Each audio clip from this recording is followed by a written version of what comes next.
Sayoshua desperately wants you to believe in monsters and stay alert. But this was just too bizarre.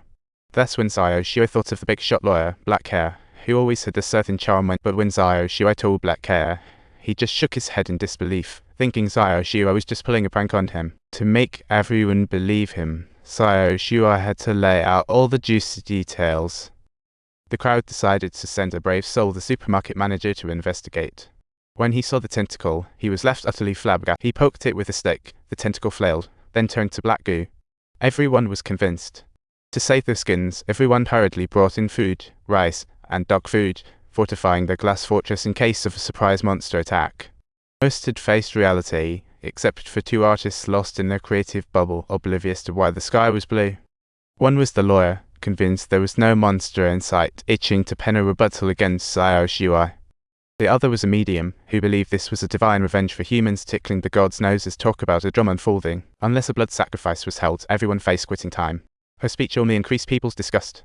The blonde girl was so mad she wanted to slap the medium, but the medium just kept babbling on. Medium cursed the blonde girl to die tonight. The supervisor intervened quickly. If you keep chatting, I'll tape your mouth. That shut her up, but Sayoshua wanted to grab some guns for protection. Most folks had left their guns in the car, but the blonde girl had a pistol on her. It was a self-defense tool from her husband. After deliberation, they gave it to their best sharpshooter. Meanwhile, Black Hair gathered a few daredevils, ignoring Sayoshua's objections, and they set out to seek help. Sayoshua insisted that one of them tie a rope around themselves to avoid losing them in the monster zone.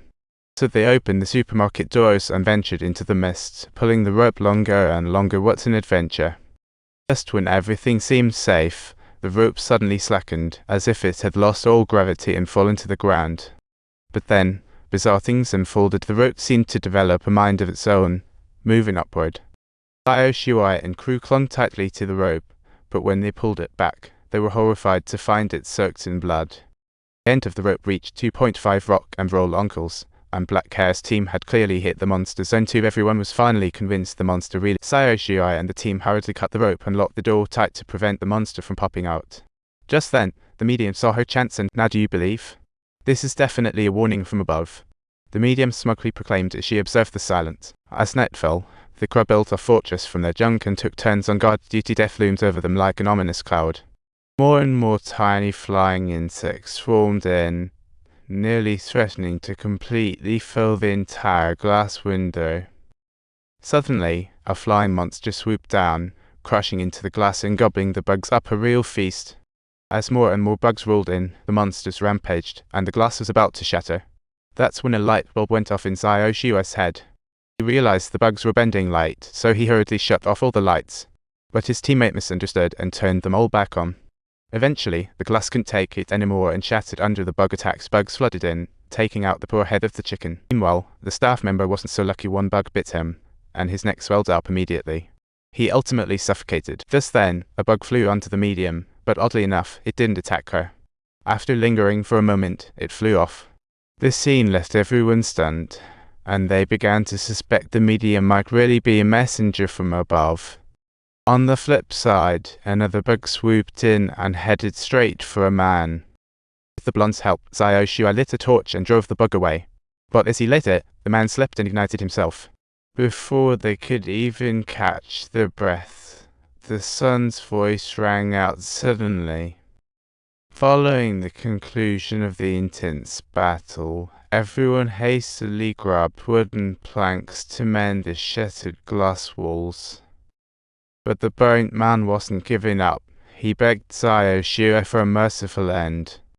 So soft-hearted Sayoshua didn't want to see anyone die before his eyes, so he resolved to wait until dawn to go to the pharmacy next door. But this time, Sayoshua wasn't just going out to save the guy. He had another plan, finally escaping this fog. Because after the bug incident, the medium had attracted a following, and it would only grow.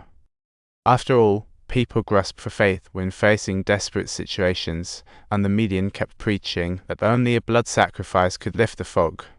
Sayoshua feared the medium would use those who opposed her as sacrifices, especially since he and his crew were prime targets.